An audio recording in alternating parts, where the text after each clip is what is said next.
What's going on, everyone? It's another episode of the WVSports.com podcast. I'm Wesley Shoemaker, joined by the one and only Keenan Cummings. So, Mountaineers host a streaking Baylor team this week, Keenan, as they look to just possibly stay in that Big 12 title game conversation. Obviously, they got the big win against Cincinnati last week, but first things first is probably the quarterback position for this West Virginia team, as there is a question mark as to who will be the starter. Obviously, Nico Marchiol has served in the starting role the last two games, but Garrett Green had been cleared ahead of the Cincinnati game, and he was practicing this week. And so that leads us to the question, Keenan, the first question here of who do you expect to be the starter as West Virginia's still alive here in the second week of November? Well, I think first it needs to be said that Nico Marchiol once again stepped up, and helped West Virginia when they needed him. He played very well on the road at Arizona. Didn't play as well against Cincinnati, but did make some really impressive throws in that game, especially a couple go routes that really gave West Virginia a lift when they were struggling offensively. So I think that let's get that out of the way first of all. I think, and I've stuck by this, and this is true, Wesley, on this podcast. I think that West Virginia's best opportunity on offense is with Garrett Green right now. That doesn't mean I don't think that Nico Marchiol can be the guy or will be the guy in the future. I just think offensively right now, with what they want to do, Garrett Green is your best option. I know he has not played up to par at times this season, struggled at times, and I understand the angst out there. I understand it. I don't necessarily agree with it, but I understand it. I think that as long as everything goes well in practice this week, it's going to be Garrett Green. It would surprise me if it's not Garrett Green. Now, barring health, you never know with situations like what unfolded with him. But I expect it to be Garrett. I'm not sure if you'll get anything from Neil, beforehand. He's kind of hinted that you won't. But right now, my best bet is you're going to see number 6. Now, does that mean number 8 doesn't play a little bit? Maybe they use both of them to a degree. Maybe they put in Nico in the red zone or, mix them up a little bit. But I think Garrett is going to be your quarterback that takes the first snap this week. I would agree with you. I think we've kind of been on the same wavelength here from the jump of once Garrett gets healthy, it's his team still. He still has the shot to go out there and be QB1. And I know we touched on this after the Cincinnati game of just the way Nico played. It just didn't look great offensively. I think it's a different conversation if he goes and lights it up against Cincinnati, if he throws for 250 yards, 300 yards, right? But he didn't. He struggled. They only threw 15 passes in general. I know this team wants to run the ball, but there's also the way that game just unfolded was just odd, and it never really played into the hands of West Virginia's offense anyway. So I think it's Garrett's team. I think you bring up a good point there as far as possibly having both quarterbacks go out. I wouldn't be surprised to see Nico win at all. I think there's spots that he's shown that he's more just better equipped to serve this offense and roles, especially throwing the ball down the field this year. I mean, Nico did it really well, especially on those third downs last week. Garrett, as good as he was last year with getting the ball down the field, he just hasn't really had it this year. Accuracy has still been a problem. And Nico's been, especially in that Arizona game, far more accurate than Green. But I think Green's legs are a different element. I think with Nico, you've kind of seen him – they design quarterback runs, but I know that we've talked about this earlier in the season of when Garrett's scrambling, that really just takes this offense and takes the potential of this offense to another level, especially when they're struggling to do other things offensively. But yeah, Garrett, I think, goes if he's healthy, but I think you're right. If Nico plays some snaps, I wouldn't be surprised. And I think they need the Garrett Green that was kind of coming alive midseason. The pocket passing Garrett Green, on schedule Garrett Green. I think I would probably take Nico over that version of Garrett Green. And I think most people would agree with that. But where he sets things apart is when this offense is off kilter a little bit and things are struggling, like you saw at times against Cincinnati, where things break down. Garrett's able to create plays with his legs and I'm not taking anything away from Nico. He can run, but it's a different element. And I think when you have him, look at the comeback against Kansas, perfect example. West Virginia does not come back against Kansas without Garrett Green's legs. Simple. It's over. Now, that's not even a discussion. Now, he made plays with his legs, extended plays, picked up yards. They need that version of Garrett Green, and I'm not sure. We'll see. I assume, he's cleared. You're going to see that version if he's out there. but that's the version they need, and that's the version that makes this offense a lot better at this point. But again, we've talked about it the last 2 years. Nico keeps rising to the challenge. It's not always pretty, but especially when they need plays out of him, he's tended to make them. And even if it covers up some of the mistakes he made throughout the game, I think, again, I said this earlier in the year, and I got some questions on the message board, like, what do you see? Why are you high? Why do you think that he has potential? And I think you see some of this. He's a big kid, runs pretty well, throws the ball pretty well. He's just got to clean up some of the stuff. I think it comes down to execution and really focus at times. But there's a lot to build with. There's a lot to work with moving forward if West Virginia is able to, keep him around for the long haul. And I'll say this on the green front. As much as Neal and company will try and possibly tame him to an extent with the running plays, with the scrambling, with the safety of, we don't want you to get killed again, right? They're not going to be able to tame him as much as they want to say they will, because we know what that mindset is for Garrett when he steps on that field. We know how he's played before, and just because he got hurt previously, I don't think that changes a thing. He's a competitor. I think that's what we saw in him the most, is that no matter what, he's going to go out there and compete. He's going to play with his hair on fire. And so you're going to run the risk of having injuries, and you're going to run the risk of your quarterback getting hurt when he plays like that. And that's just the way football is sometimes. But as you said, Nico really stepped up when it mattered. He kept this season alive, like, just plain and simple. He kept this season alive. He kept this ship afloat. He might have saved a couple people their jobs for all we know, right? So he did a lot, and he's still undefeated as a starter. I think you're right. He has a role with this team going forward. If it's not this year, if it's next year. But I think that was good to see. And as we're about to get into, no matter who's the quarterback on West Virginia, they're going to have to probably score some points this week if they're going to want to beat this Baylor offense, because that offense, Keenan, is one of the best offenses in the country over the last 3 weeks to a month. And, I mean, we can get into them now. They have ran the ball like crazy. Who's their OC, Keenan? You know that guy? Do we know that guy? I might be familiar with him a time or two. Yeah.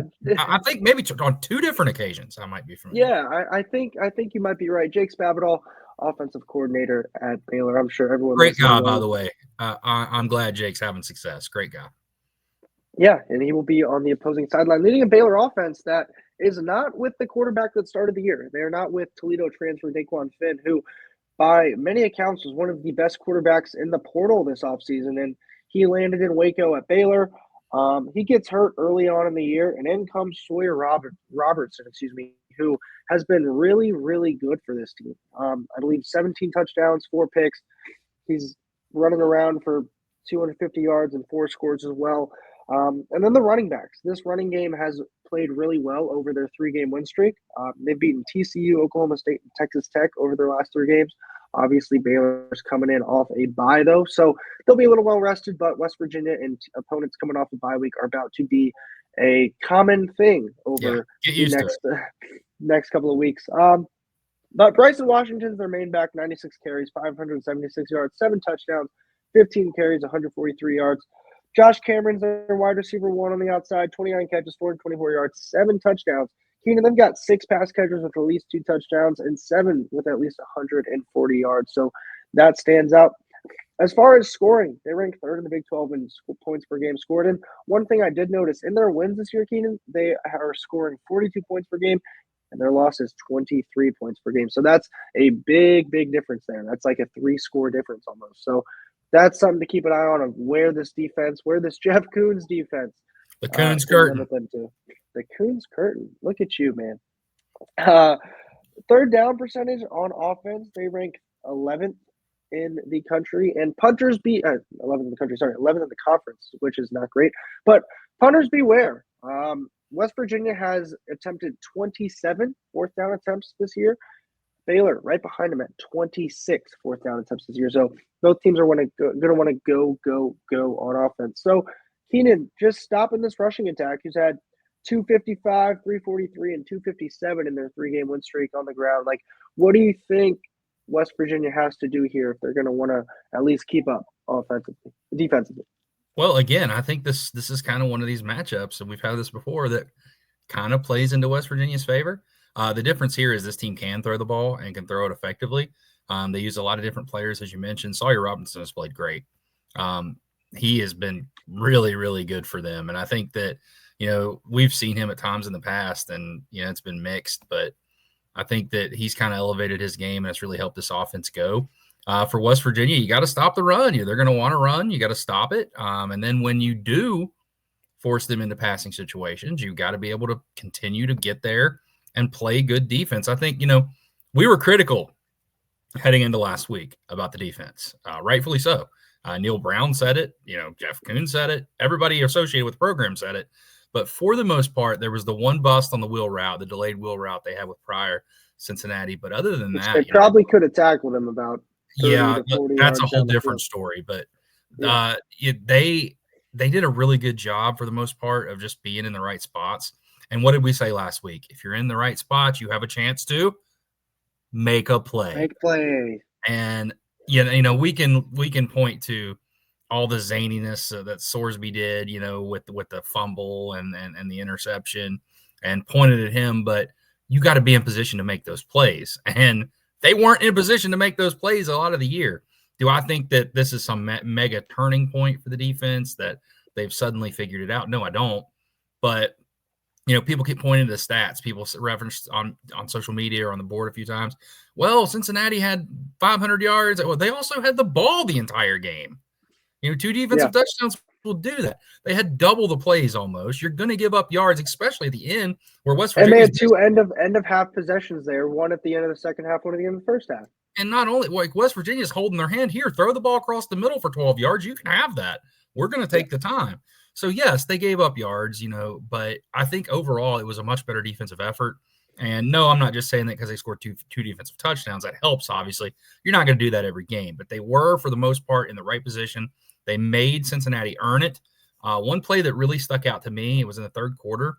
Sorsby dropped back, rolled around, went from the right side to the left side of the field, could not find anybody open and had to throw the ball away. How many times have you seen that for West Virginia's defense this year? I'm going to take the over-under at like 3.5 there. We've seen the exact opposite. Usually guys run to the right, run to the left, and there's a guy running streaking wide open 45 yards down the field. So I think that deserves to be mentioned, and you got to credit the coaches there for the job they did. Can they carry that over? This is a better offense.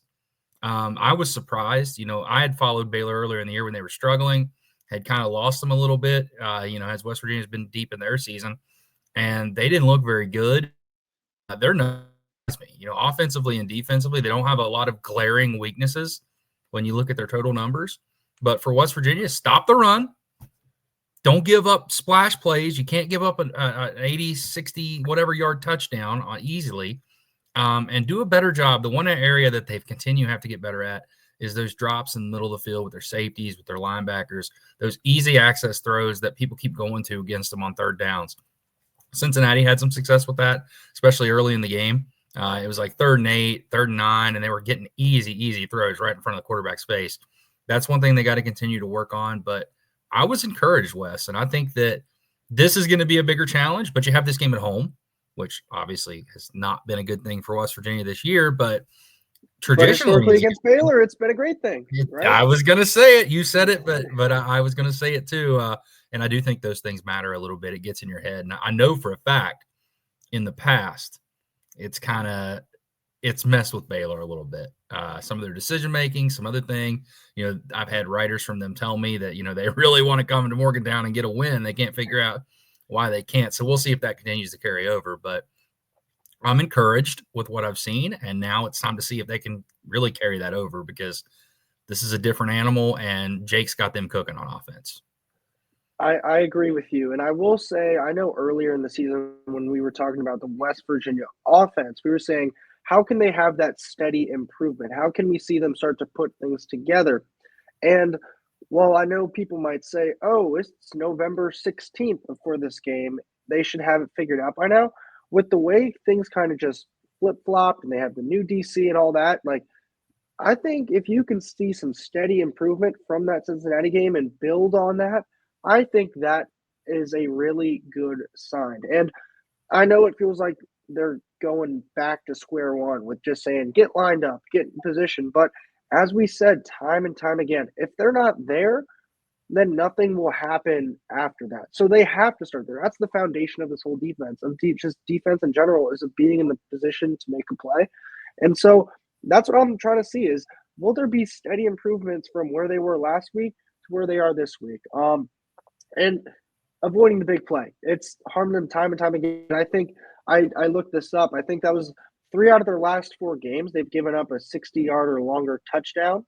And then I think in the Arizona game, they gave up a 35-yard touchdown. So those big plays for scores are just nightmarish. I mean, even think back to that Iowa State game. First play of the game, they come out and just go up the sideline for like 20, 25 yards, I believe. So things like that of trying to kind of get some momentum early, especially at your home field, it's important. And it's important for this defense. I think this defensive line, like, they're going to have to play really well. They're going to have to try and make things and make life uncomfortable for Robertson, but they're also going to have to stop this rushing attack, who, as we said, has been cooking over the last couple of weeks. But yeah, other side of the ball, defensively for Baylor, it starts with that middle of the Baylor defense. Their top 2 tacklers are top 4 in the Big 12, and they're both at the linebacker position there, and Matt Jones and Keaton Thomas. Keaton Thomas, a former West Virginia walk-on. There we go. What year was that, Keenan? A couple years ago. He left and went to JUCO and ended up at Baylor. Well, here he is, because he's playing really good ball. His return, the return of the king. Return of the king. Which one's which is a bigger return, Spavital or Keaton Thomas? Questions. But no, in all seriousness, Morgantown South. Yeah, 78 tackles, 4 tackles for a loss, a sack, and interception. Matt Jones, 82 tackles, 8.5 tackles for a loss, 3 sacks, 4 fumbles. No matter which quarterback's in the game, and I especially think this is important for Garrett, like, Garrett's going to have to beat them. If Garrett can beat one of those 2 guys or both of those guys, like, Garrett's just got to avoid them, because they're going to want to come down and tackle. They're going to want to kind of bring that force. And it's no secret that a quarterback's coming in off an injury, Keenan. Do we think guys might try and hit a little harder? Wouldn't shock me, right? Like, that's just kind of the way football goes. And yeah, wouldn't hurt. What is with you in these puns, man? Elsewhere on the defense, couple of safeties. Corey Gordon Jr., 26 tackles, 1.5 tackles for loss, 2 picks, which leads the team. And then Devin Bobby, 50 tackles, 2.5 TFLs. A couple numbers that stand out from this defense. I know I talked about how their wins, they were kind of scoring a lot, but even in their losses, it's a big flip. Keep in mind, they played Tarleton and Air Force and gave up 3 points to them, so that kind of skews this a little bit. But in their wins, their opponents are averaging 20.6 points per game. Their losses, 35 points per game. So that's another 2 possession difference there, right? So you're telling me a team loses a game when they give up a lot of points? Yeah, Keenan, crazy concept, right? Yeah. No, I mean, you're right. Yeah. I mean, this is a Dave Aranda unit that at this point we know it. Last year they had struggles, but traditionally they've been really hard to run the ball against. They've been difficult. Really, his adjustments, really, they've had a lot of success with that over the years. West Virginia's had some success early in games, and they've been able to adjust. Now, there's been a few wacky games, in this series, since he's been there. But I think for the most part, it's going to be a challenge. West Virginia's going to have to earn it. This isn't necessarily the best defensive unit that he's had since he's been there. This isn't the, was it 21, 22? It isn't that group, but it's pretty talented. West Virginia's going to have to earn their points. They need to run the football better than they did last week. I felt like at times West Virginia got away from it because Cincinnati was having some success. That's got to be the bread and butter as always, and then hit those shots. Donaldson's got to show it, man. Yeah, it feels like he's disappeared the last couple of weeks. I mean, I get that he was a little bit hurt and a little bit banged up, but I think he had like under 10 yards against Cincinnati. I think they had like four carries, right? Something like that. Yeah, I think you're right. Like, I think they've got to use him because he's just a different type of back than Jaheim. Jaheim's played really well, like, not to knock him at all, but I just think they've got to get CJ going somehow. Yeah, and I also think they need to continue to use some of those play. I have really liked the play calling early in both the last 2 games. Really has helped Nico out. Got him in favorable situations. I want to see him do that same stuff. The throwback passes, the screens, stuff like that has a lot of success when you're able to run the ball. And I think that West Virginia, you get guys going one way and go back the other. They've had a lot of success with that. I want to see that continue, whether that's Garrett or Nico under center. So I think that West Virginia is going to be able to score on Baylor. It really comes down to me this game, and we'll get into this with our things, but take care of the football, run the football, and avoid mistakes, not necessarily turnovers, just those bad mistakes they've had at times, which really has kind of killed drives. Also, one big stat of note: end of possession downs for Baylor. I know Neil talks about it all the time, how it's not always third down, but it's sometimes fourth down.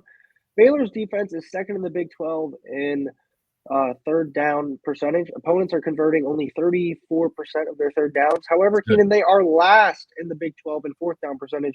Well, they're going against Riverboat Neil. Yes, they're over 71% on fourth down conversions to their opponents. So they stepped into the wrong trap, man. They did, man. So Ollie Straw, you might not even need to put your cleats on. But no, like, I think that's going to be important. How do they do on those third and fourth downs? How aggressive is Neil Brown? We've seen it kind of be a little differently, just his mindset on everything the last couple of weeks. It started with the fake punt. He said, yeah, we're going to be aggressive because what else do you have to lose at this point, right? Big picture, though, Keenan.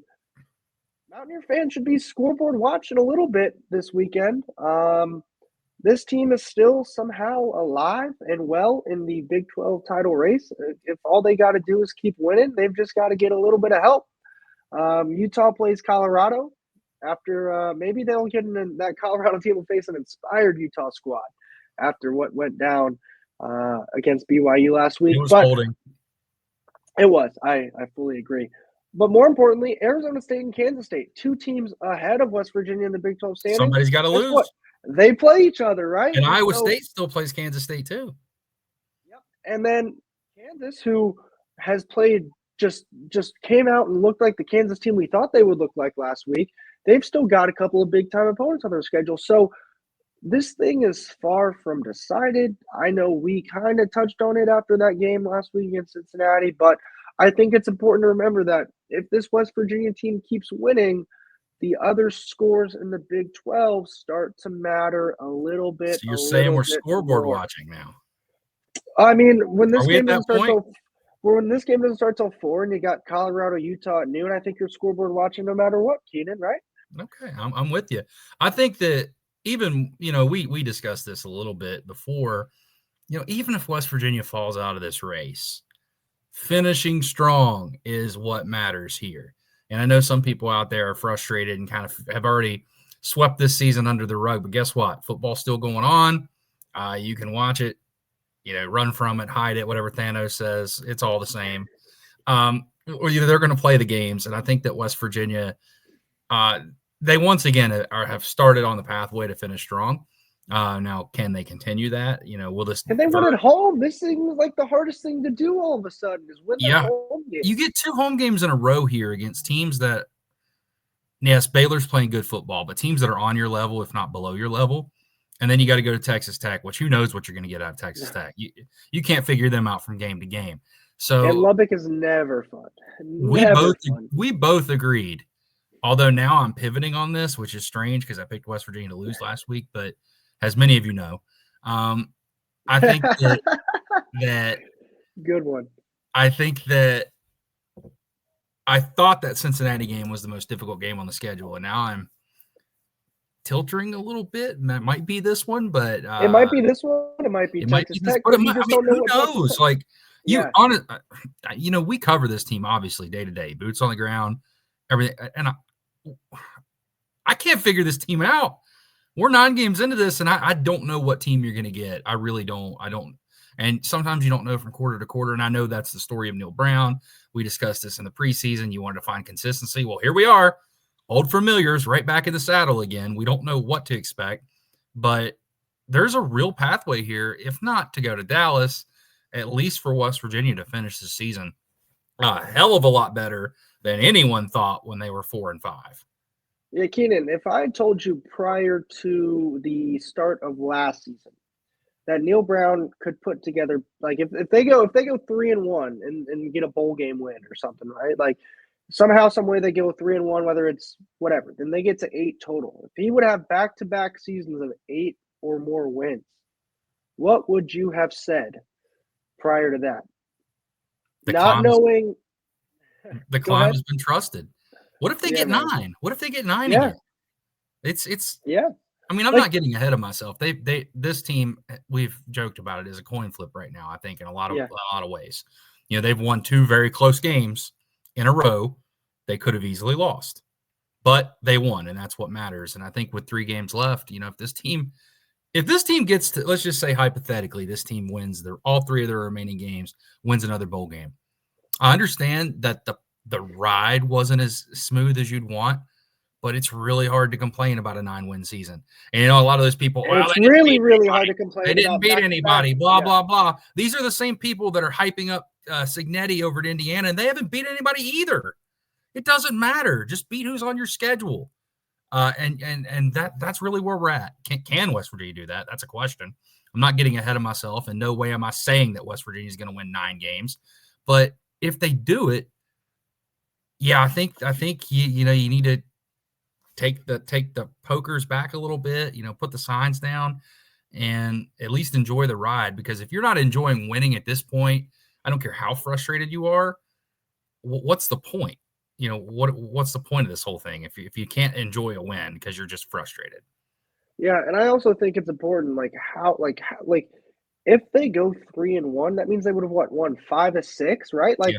that is hard to do no matter Which who we you're laughed playing. about that. Remember? Like we Exactly, kind of joked and we about laughed it. about that, and we joked about it, and then we said, with the way this league is, like, I think that's why it's so hard to find consistency because there's not a lot of consistency in the Big 12 in general. That's why this league is the way it is. College That's why. football in general. I mean, it's just Yeah, extended man. everywhere. Like, I'm not trying to get on this train, but you look at like Indiana right now. Like, no one thought they would be 10-0 or whatever there, but look who they've played.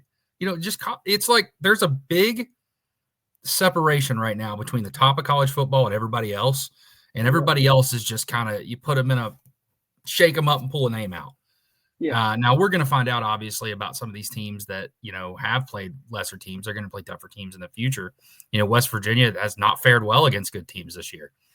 So we'll see, but I think that's the nature of it. And it's really just trying to be on top more than you're on the bottom. I don't want to say it's the NFL style of parity, the Chiefs aside, obviously, but the NFL style of parity, but it's getting there, man. Like, there's just so much turnover and inconsistency and teams And the way NIL's kind of worked its way in where teams can have it's just the way it is. And I think we should embrace it. And I think it enjoy the honestly wins. That's all I'm asking. Yeah. Enjoy the wins. If you're frustrated. Exactly. So let's talk about if they will get a win here, Keenan. I know you kind of hinted at it earlier in the week. You're back. I'm doing it. You're back to these 3-2-1 predictions. I went first last week, so you get to go first. Yeah, I am taking West Virginia to win this game.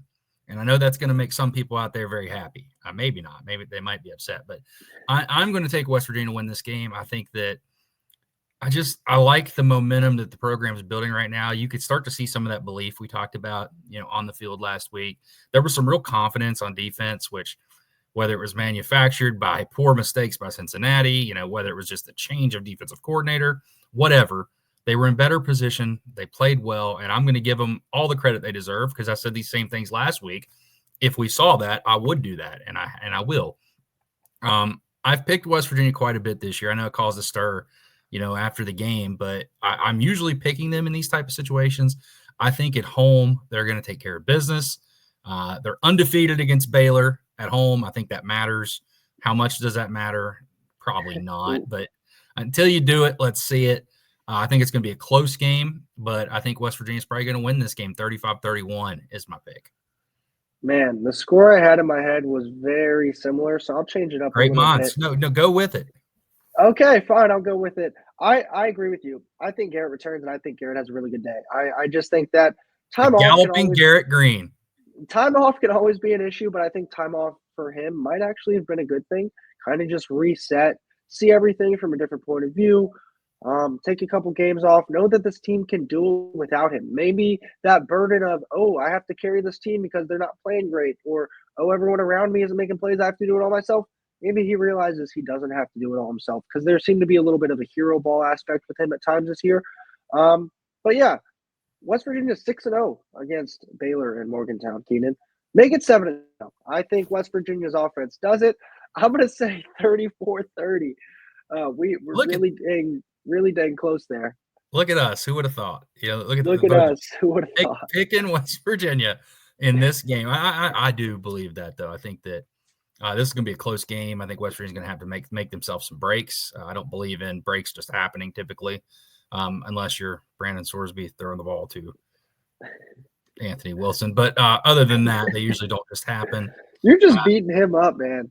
I cannot believe that play was a play in football. It's the Will Levis. I know, but come on, not credit Anthony Wilson. It was a great play by him, but still. Yeah. But I think West Virginia is going to get it done. We'll see. We'll see if we're right or wrong. But yeah, entertaining. Let's real quick before we hop into this interview to learn about Baylor. Let's talk about some basketball recruiting, shall we? So, big week for DeVries and company in terms of the hoop season. They've got a date with Pitt this week, but they've also hit the recruiting trail, and they've hit it hard. They got Trent McClain. Where's he from, Keenan? Where's he from? Oh, California. These traditional recruiting territory for West Virginia. Yeah, they've got 2 guys from California in this 2025 class. And so he's his dad, I believe, all-time, in the top something of leading scorer at UCLA up there. So yeah, and it's a get for DeVries, and they're showing that their commitment to national recruiting is real. Their commitment to trying to find the best guys for their system is real. I know we've talked about this with every single recruit, is that they're going to find who they want, and they're going to find them where they want. And they did that with McClain, and now they're starting to actually sign that class, which is good to see. Yeah, I'm really impressed with what they've done in a short period of time. All jokes aside, I know this has been kind of a silly show at times, but West Virginia, when DeVries got hired, he said he was going to go out nationally and find guys that fit their system. You look at the guys they've signed. Hawthorne, he's in state, but, very good signing for West Virginia. Athletic guy, his best basketball's ahead of him. Odie, he's originally from Rhode Island, but now is playing out in SoCal Academy, and a guy that his stock has continued to rise. He's a top 100 player nationally, has only continued to get better. I talked to his coach the other night and basically told me, he's shooting the 3 ball better than at any point in his career. Really has improved. He's great, versatile guy defensively, gets after you, rebounds as a guard, fits what West Virginia does. McClain, same thing. Big guy, rising stock. He's a guy that has kind of vaulted up the recruiting rankings in different places and really has started to draw a lot of high major attention before he committed to West Virginia. 6'9", can shoot the ball, can put the ball on the floor. And he's not just, when you say shooting, typically guys just think catch and shoot when you're that big. He can score in a lot of ways, and his best basketball is definitely ahead of him. Talking to the coaches, to all 3 of these guys, that's the common theme. Their best basketball is ahead of them, and that's what you want to hear. And they did this in a short period of time. They offered Odie in, I think, July, McClain in October. They offered Hawthorne right before he committed. So all of these things have happened quickly, and it gives you a lot of encouragement about what's going to happen here in the future with the staff. They put a focus on recruiting.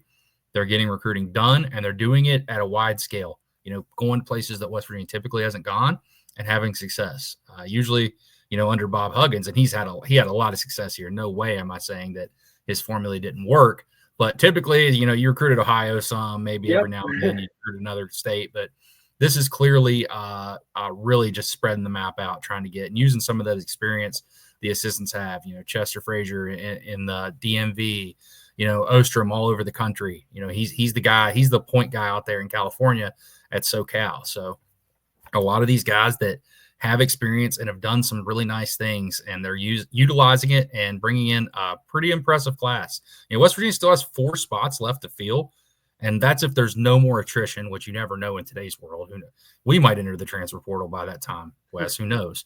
But so good luck trying to keep track it. But still 4 spots left. I think you're going to see him take maybe 1 or 2 more high school kids would be my guess right now.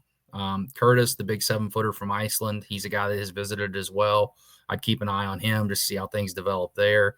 But other than him, there might be some guys that emerge in the spring. But I think you save 2 to 3 definitely to fill spots with transfer guys, immediate impact guys. But that's a lot easier to kind of put your eggs in, 2 or 3 basket as opposed to filling 27 spots, or they had to do this past offseason. So they're going to have more of a centralized focus on what they need and what needs to be addressed. And I think that it's exciting. It's exciting time. You're seeing some of the early payoff of this basketball team, and kind of, you look forward to next year a little bit. You're going to be losing some key pieces, but you got Hansberry back, Harris back, the 2 freshmen, Powell and Tenner, and now you got some of these freshmen, high-level freshmen coming in, and you're starting to see kind of how this thing might run here in the future under DeVries. Get some guys back, bring in some talent, and kind of keep it rolling.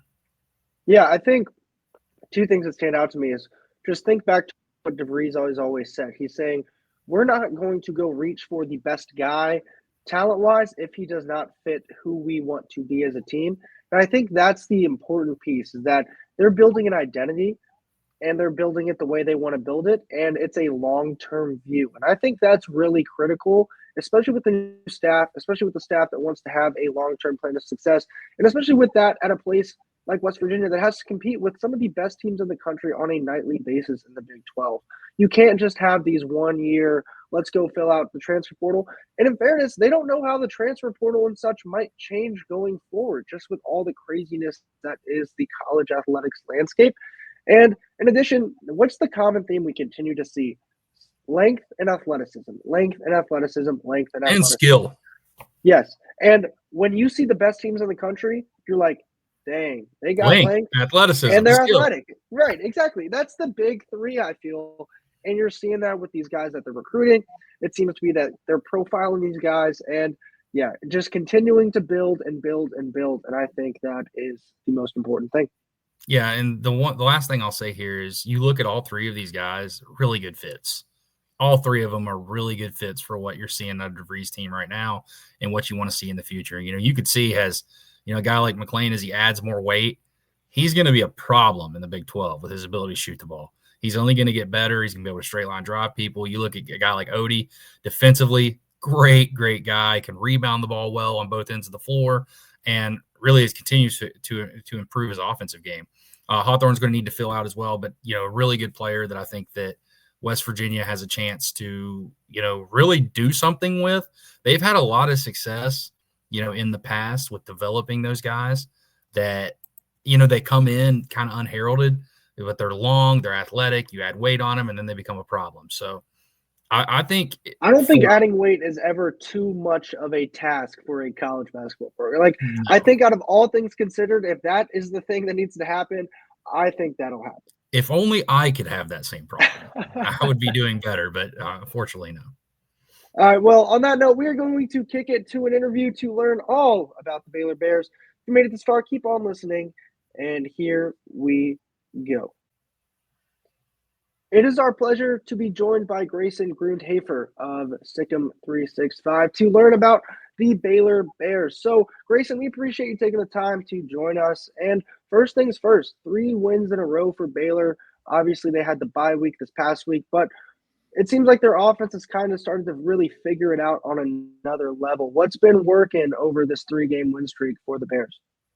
I mean, the better question is what hasn't been working. I mean, offensively, it has just been night and day, the difference from the beginning of the year. And I mean, part of that is who they were playing. Like, I think at the beginning of the year, we didn't quite realize how good, some of the teams were. They caught Iowa State at a bad time, caught Utah at a bad time. But Colorado is really good. BYU is really good. And so I think that kind of skewed their numbers a little bit. And so now you see them after the bye week. They made a couple changes. Specifically to how they were running the football. And then they also changed their left tackle position by bringing in Sidney Fugar. And that's made a ton of difference. Obviously, Sora Robertson's play pretty much all year since he became the starting quarterback has been really good. But I think those adjustments they made in specifically the run game has been the biggest difference for them. I mean, these last 3 games, I think they're rushing for like 285 yards per game. So it's been rather ridiculous. It has been against 3 of the worst teams in the conference in run defense, but it still has been very, very impressive. What has been the differences with Sawyer Robinson this year? I mean, obviously, he's playing really well. You look at his numbers, he's one of the best quarterbacks in the league. Has he played that way? I mean, does it look that way to you? And where has he improved?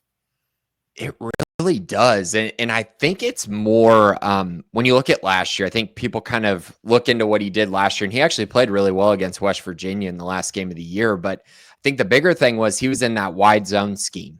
And if you know about his history, he was at Lubbock Coronado where they ran an air raid spread. Then he went to Mississippi State and was under Mike Leach and was still doing the air raid and spread. Then he comes to Baylor and it's like, hey, man, in the wide zone scheme, you're going to be asked to be under center. And you're going to be asked to turn around and hand the ball off a lot in Jeff Grimes' scheme. Wasn't really comfortable with that. So towards the end of the year, Blake Shapen got banged up. They started going more, out of the shotgun, making him more comfortable. And now you fast forward to this year. And I mean, Jake Spavital and Sawyer Robertson, I mean, there's a connection there. The offense is extremely similar to what Sawyer has run since he was, 10 years old. And so that's the thing I think that's really allowed him to flourish, the scheme. And then, of course, I mean, they have a bunch of really good receivers. And when you have a run game that's running like they are, it makes him even better. But he's been really good. I mean, I've mentioned it a few times over the last week, but I mean, he's 6th in QBR in the entire nation.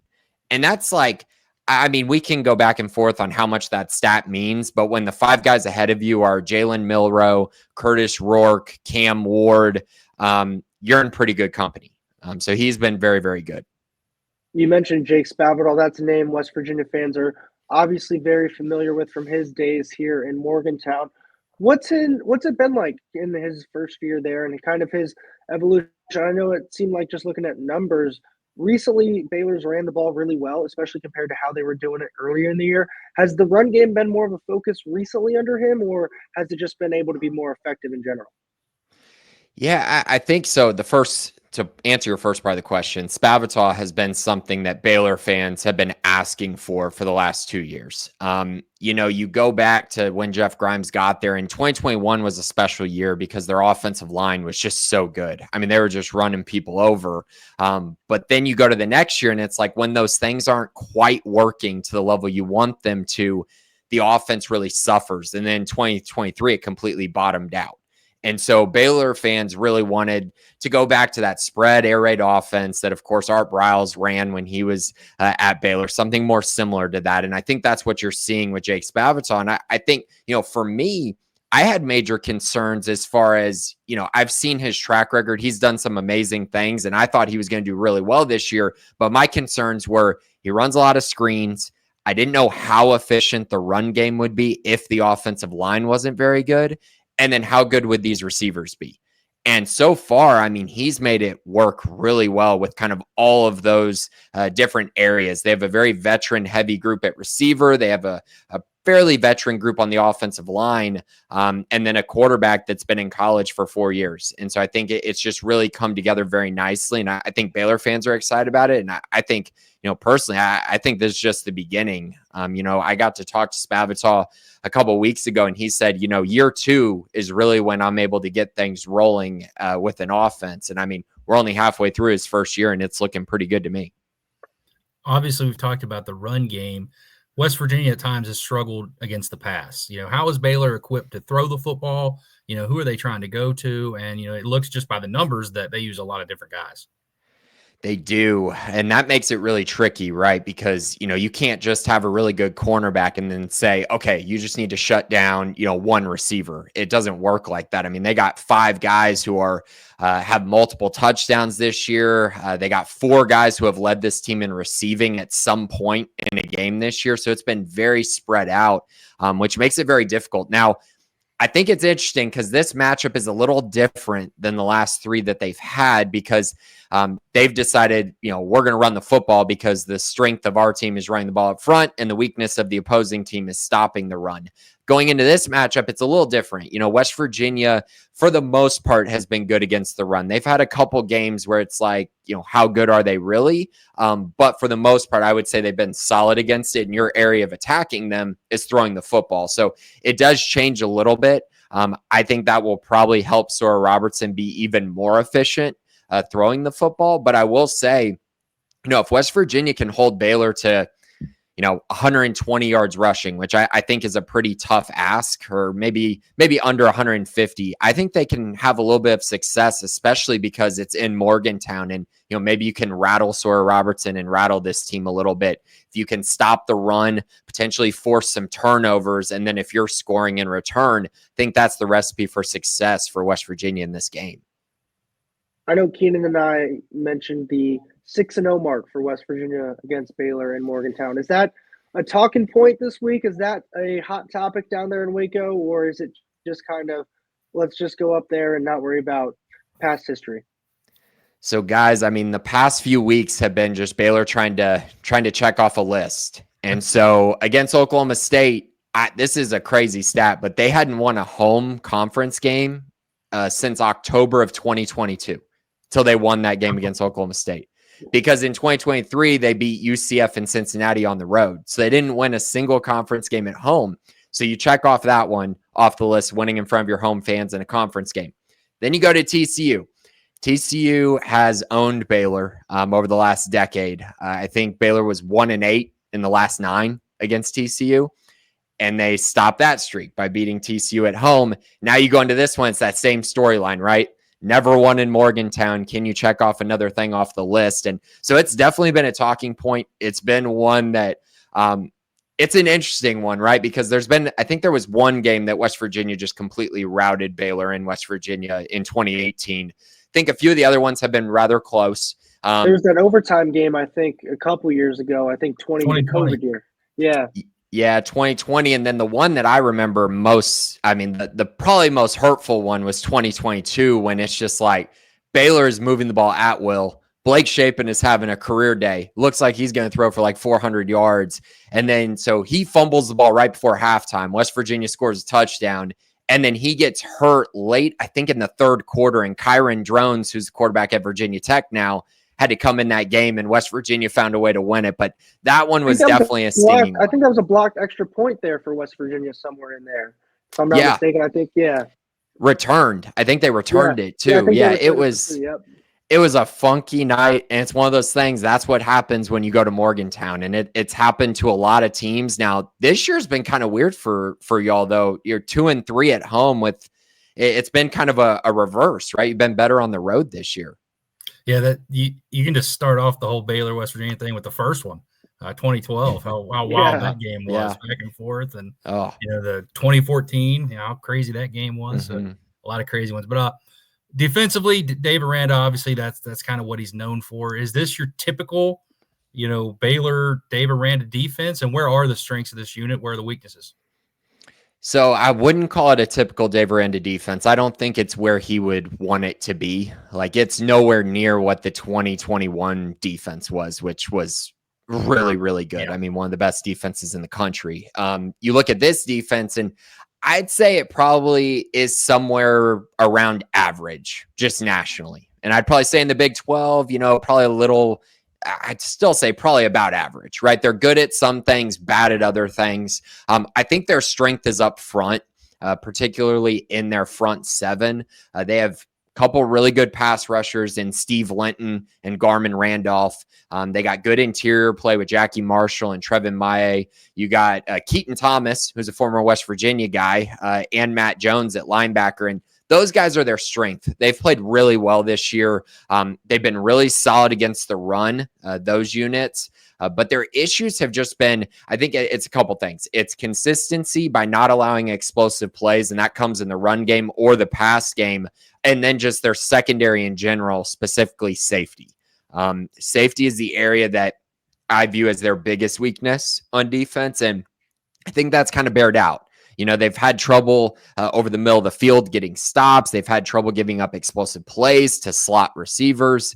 Even at times, their cornerbacks who are actually, I think, pretty good. When you look at Caden Jenkins and Lorando Johnson, they still have had moments where they've struggled as well. So, again, I think the front is their strength. That's where they're going to try to win the game. And then they're just going to count on their secondary to not give up explosive plays and then hopefully force a turnover or two, which has not been common for Baylor this year. One more thing on that defense for me, end of possession downs. I know Keenan and I talked about it on our end, but third down percentage, I believe Baylor's second in the conference compared to fourth down percentage, which I believe they're last. So what's the difference there? Is it just situationally teams are kind of moving it on third to get into fourth and manageable or easier fourth downs, or is there something actually deeper than just that to it? Yeah, I think it's kind of, I lean more towards what you said first, which is I think teams are setting up their third down to convert a fourth down. And you also have to remember when you face a team like Air Force, it kind of skews your numbers a little bit because Air Force is getting in 4th and 1 and they're going for it a bunch. And so that obviously didn't help the numbers. But I mean, you look at the TCU game, TCU ran a few fourth downs, even a fourth down in the red zone and got a touchdown off of it with the Savion Williams throwing touchdown. So teams are definitely trying to attack that. Now that requires you having to be either very physical up front or being able to win in quick one-on-one matchups, right, with your receivers. That's kind of where they've been exposed. So if you have a quick slot receiver who can get open quickly and you can get that 2 yards, teams have attacked that. If you can get in 4th and 1, teams will also run on Baylor. Quarterback sneak has been very effective against Baylor on those 4th and 1s as well. So yeah, I think that's kind of what it is to it. I also think, I don't want to say teams are playing catch up, but I do think some teams have kind of feared what Baylor's offense has done. And so it's kind of trended more towards those teams being a little bit more aggressive on fourth down than maybe they have been during the normal part of the season. I have a question too about defensively. Yeah, how have they fared? Have they had many opportunities against mobile quarterbacks, and how have they fared against them? This has been a big talking point for me and a reason why I think there's a big difference in this game if Garrett Green is the starting quarterback versus Nico Marchiol. I do not think, just a personal opinion, I don't think Nico can get West Virginia enough points to win this game. But Garrett Green with his legs is definitely an X factor and something that Baylor would have to account for. And I don't know that they're, set up to just kind of shut that down. I really don't. I think that he would have success there. The big thing that I've mentioned this week is they haven't really faced a guy like Garrett Green. I mean, Jake Retzlaff is a good athlete. I think he's probably an underappreciated athlete, but I think Garrett Green's faster. I think there's more explosiveness to his running game. But the other quarterbacks they've faced, I mean, Alan Bowman, Josh Hoover, Shador Sanders, they faced a half of Cam Rising. I guess he's sort of mobile. He wasn't really mobile because of his knee, but they really haven't faced that many guys. And so that does make Garrett Green different. And it's also why this next stretch for Baylor's schedule is very different because they got to face Marquise Chris against Houston, and then they got to face Jalen Daniels. So they're really going to get tested, and we're going to know a whole lot more after these 3 weeks. But I would say it's definitely a question right now. All right, now here's the big part. I know you've talked a lot about somewhat of keys to victory, but what would your keys to victory be? And then a score prediction as well. Right. So I guess I'll start with the offensive side. If Baylor can run the football, I find it hard to believe that they're not going to be able to kind of not name their number scoring, but score a lot of points. If they're able to run it with ease against this West Virginia defense where their strength is up front, I just find it hard to believe that West Virginia is going to be able to keep them off the scoreboard. And so if they can do that, that's definitely a key on offense. On defense, I think it's stopping the run and then limiting explosive plays. It's been wild to see how much West Virginia has regressed in explosive plays like Garrett Green, Nico Marchiol compared to last year. It's just not even comparable. It's night and day. And so now you look at, well, if you can stop the run and then you can take away explosive plays and force whoever the quarterback is, if it's Garrett Green, to be efficient, I think that's where you have success, right? You force them to convert, 3, 4, 5 first downs on a drive before scoring. That's kind of the recipe for success defensively in my eyes. So as far as score prediction goes, I think if Garrett Green plays, I would think that the score will be something like, I think it'll be a little more high scoring. So maybe something like 40-30 or 37-27. I think if Nico plays, I think I had the score 34-24 for Baylor. I was expecting him to play earlier in the week. I think as the weeks progressed, it kind of feels like Garrett Green is going to start. So I guess I'd probably say something like, how about 37-27 is what I'll go with for my score prediction. But I do think the Bears get the win in this one. Sweet. Well, we appreciate you taking the time. I know our listeners appreciate you taking the time. This is Grayson. He was nice enough to join us, teach us all about the Bears. And if you made this far, This is the WestVirginiaSports.com podcast, and we do appreciate you listening.